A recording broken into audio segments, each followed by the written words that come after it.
নমস্কার বন্ধুরা, সোনার রান্নাঘরে তোমাদের স্বাগতম। আজকের রেসিপি পাবদা মাছের পাতলা ঝোল। পাবদা মাছ ধুয়ে নুন, হলুদ ও একটু সর্ষের তেল দিয়ে মাখিয়ে রাখলাম। মাছগুলো উল্টে পাল্টে ভেজে নিলাম। এবার কয়েকটা বড়ি ভেজে তুলে নিয়ে ওই একই তেলে কেটে রাখা বেগুন সামান্য নুন ও হলুদ দিয়ে ভেজে তুলে নিলাম।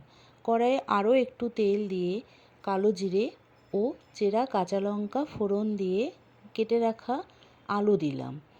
পরিমাণ মতো নুন ও হলুদ দিয়ে আলু ভেজে টমেটো কুচি দিয়ে একটু নাড়াচাড়া করে জল দিলাম। ঝোল যখন ফুটে গেল তখন ভেজে রাখা বড়ি ও বেগুন দিয়ে দিলাম। একটু পরে মাছ দিয়ে ঢেকে দিলাম এবং কিছুক্ষণ ফুটিয়ে নামিয়ে নিলাম। তৈরি হয়ে গেল পাবদা মাছের পাতলা ঝোল। এই গরমের দিনে কম তেল মশলায় দারুণ একটি রান্না। আমার এই রেসিপিটি যদি তোমাদের ভালো লাগে তাহলে প্লিজ একটি লাইক ও সাবস্ক্রাইব করে দিও।